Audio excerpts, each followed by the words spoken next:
సిడో పాతు వాళ్ళు కూడా నేర్చుకోవాలి తెలుగు ప్రాధాన్యత పెరుగుతున్నట్టుగా తెలుస్తోంది. ఇక దిశలో చూస్తే సమయం బాగానే అయినట్టు దిశలో చూస్తే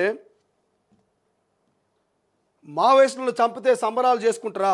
ఈ ఘటనను సుప్రీంకోర్టు సుమోటగా స్వీకరించాలి. ప్రధాని మోడీ అమిత్ షాపై సిపిఐ ఎమ్మెల్యే కూనంనేని ఫైర్.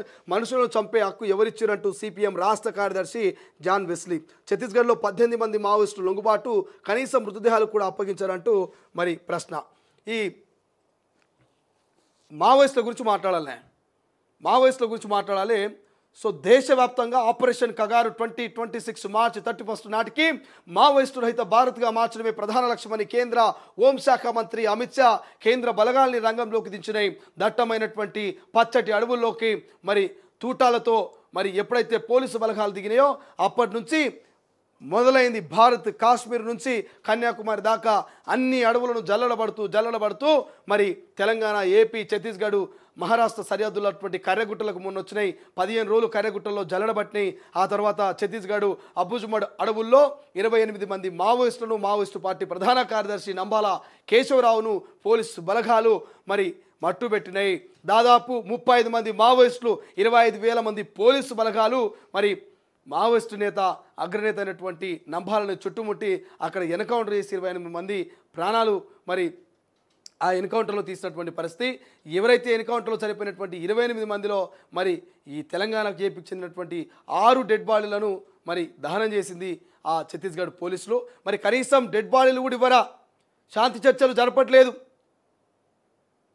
హక్కులను కాలరాస్తూ రాజ్యాంగాన్ని తుంగలో దొక్కుతూ మరి మీకు చంపే హక్కు ఎవరిచ్చురని ప్రశ్నించినప్పటికీ వినకుండా మరి చంపిన కనీసం ఆ మృతదేహాల్ని చివరి చూపుగా మానవతా దృక్పథంతో ఆ కుటుంబాలకు ఇవ్వరా అంటూ నిన్న కూనమనేని అటు సిపిఎం రాష్ట్ర కార్యదర్శి జాన్ వెస్లీ ఇక ప్రభుత్వాన్ని ప్రశ్నిస్తున్నారు.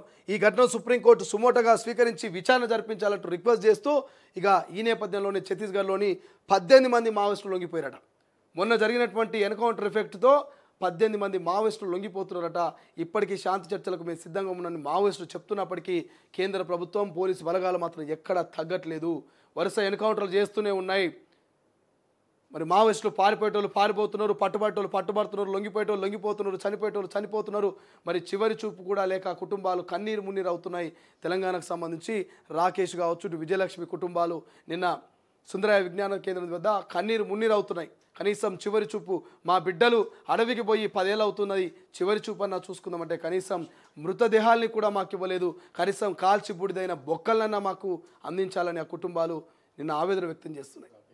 సో రాకేష్ పేరెంట్స్ కావచ్చు, లేకపోతే విజయలక్ష్మి పేరెంట్స్ కావచ్చు, చాలామంది బట్ లెఫ్ట్ పార్టీలన్నీ కూడా సిపిఎం కావచ్చు, మేధావులు కావచ్చు, లేకపోతే ఇటు పౌర హక్కు సంఘాలు కావచ్చు, ఇవన్నీ కూడా పెద్ద ఎత్తున డిమాండ్ చేస్తున్నాయి. శాంతి చర్చలు ఇప్పటికైనా జరపాలంటున్నాయి.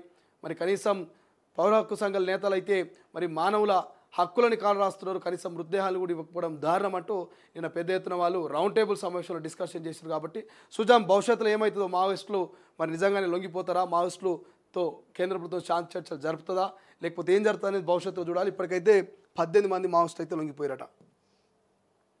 ఇక 50,000 పెట్టుబడికే ఫస్ట్ ప్రయారిటీ, తదుపరి 1,00,000